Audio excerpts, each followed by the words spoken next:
Hello? What do you mean Leonard Fournette got waived? They released him?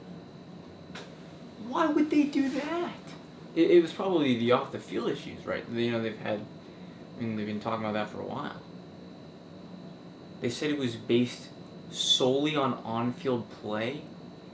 Well, if you give the guy 8 carries in an important divisional game, it's hard for him to show what he can do. Yeah, I know that. I can't believe this. Now, my Jalen Ramsey jersey, right? Don't want to wear that. Okay. David Guerrero jersey, little small. Maurice Jones-Drew jersey, very small. And now I can't even wear. I need to get a new jersey. This is ridiculous. Absolutely ridiculous. Yeah, there's definitely gonna be a video. Okay, don't you worry. There's definitely gonna be a video. What a day. Now, obviously, that's not exactly how I found out about the Leonard Fournette release. I was actually working out, and I was in between sets. I opened up Twitter, and there I see, right in front of me, boom, Leonard Fournette has been released by the Jacksonville Jaguars, coming straight from the official account. So I knew there was no bullcrap. I mean, we're gonna just April Fool's us in the middle of freaking August. So I started thinking, I'm like, well, I mean, there's got to be reasons. I mean, they've been trying to get rid of him for a while. They've been fielding trades and stuff like that. But I mean, it was usually because of issues that they've been talking about, off-field issues, like not specifically has to do with play. I mean, he hasn't been as productive as a lot of people wanted him to, but I don't think he's done a bad job personally. I personally thought he got a bad rap. And especially with Yannick and Ngakoue just leaving, and his whole thing was that he didn't want to be with the team anymore because of entirely off-the-field issues, because on the field, I mean, the guy was an animal, right? So it's probably continuing the trend.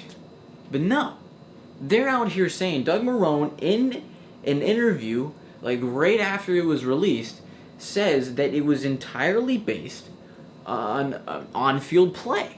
So apparently Leonard Fournette, who had 1,600 all-purpose yards last year and was a leading rusher for most of the season in the entire NFL, there was a point where he was one of the leading rushers, top 5 at least, if not top 3, until they decided to give him 8 carries in the Texans game and have Gardner Minshew try to carry the entire game on his back, when that's not what has previously worked, and they could have won the game, but there's... Anyways, apparently he hasn't been doing a good enough job. I think he's been doing fine. Yes, he hasn't been Christian McCaffrey, but you can only have one Christian McCaffrey. Okay, not every player is going to be top of the line. You got to deal with some role players. Yeah, he's a first-round pick, but not every first-round pick blows up. We've seen that. We are the Jaguars. We know that. But he was doing a solid enough job in the rushing and receiving game that I don't think it makes any sense for this play. Plus, there's a bunch of guys that have been unproven that are on the team now. I mean, Chris Thompson has been dealing with injuries his entire career, and they just pulled him in. I love Chris Thompson, don't get me wrong, but the injuries are a big issue. Leonard Fournette, also injury guy. If you said, well, the 2 injury prone, that's, I guess, yeah, but it's still not a good reason. And then but on-field play was an issue? That's just ridiculous. I truly think it is, especially because of how well he did last year. It makes absolutely no sense. Oh, he wasn't doing as well in camp as we wanted to. How well did you want him to do in camp? I don't think there was a chance he was... If this was their plan all along, was to see how he did in camp, then there was a 0% chance he made it to the season. Because I think they wanted him to be something that he's not. And it's part of the problem is they haven't been giving him what he needs to flourish. When Leonard would get an abundance of carries in a game, he would do well, incredibly well. When they have less carries, he doesn't do as well. Leonard Fournette's not the guy who's going to just break a 70-yard run on his 3rd carry. Leonard Fournette's breaking the 70-yard run on his 25th carry. He builds. You know what I mean? So I think it's just this terrible thing. And now there's only 10 to 12 players still on the Jaguars roster from the 2017 AFC Championship run season. That is ridiculous. How can you go from going to the AFC Championship and then losing everybody, different quarterback. Now they're going to have a different running back. It's been 3 years. D.D. Westbrook, Keelan Cole are still there, but every other receiver is gone. Tight end, they still have James O'Shaughnessy. Yeah, but what has James O'Shaughnessy done that's actually been anything interesting? Nothing.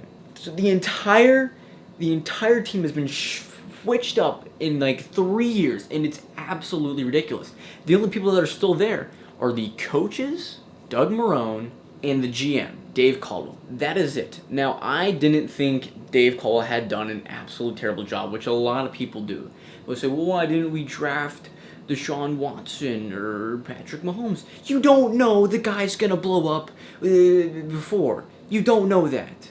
Okay? You can look at film. People can do good things. But just, if you miss, you miss.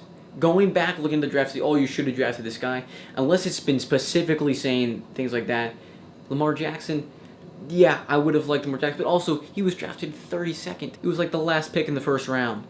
No one else thought he could do it either. So just being like, hey, you could have drafted him. Well, yeah. You know who we also could have drafted? Tom Brady in the 6th round. Did we? No, because no one thought that he would ever be anything of importance. You get what I'm saying? Going back in the draft and saying, he could have done well. You never know how people are going to translate from college to pro. So looking back on that, saying it's an issue, Leonard Fournette was a bad pickup. I think he's done fairly solid. I think the problem is the team around him, especially the offensive line, which I think we're finally getting in a good spot now. And now we're losing a guy who would be great behind a solid offensive line. Ben Bartch, I think, is going to absolutely destroy. I have a lot of faith in him. Okay? I could be wrong about this, and there could be a video a little bit later saying Ben Bartch, it was a bad gamble. You know what I mean? Things like that. But right now, I'm fairly confident, and what I've heard of what he's done in camp, it's been very positive things. Overall, Leonard Fournette waiving, stupid decision. Okay? He's a fan favorite, and they've got rid of basically every fan favorite. And they're going to try to get rid of Gardner. I mean, they're claiming they're not tanking, but why would you not keep Leonard Fournette if you're not tanking? It looks like you're just getting rid of everybody if you get rid of Leonard Fournette. It sends a message to the fans. It sends a message to the team, I think. I don't know for sure. Maybe they all feel the same way that he's not the move, but I have a hard time believing that. Anyways, I mean, I hadn't said anything about Yannick. I was thinking about it. But I definitely had to say something about Leonard, especially now that I have to get a new jersey, because now I do not have a current Jaguars player once again. Anyways, that is all. Thank you for watching, and as always, adios.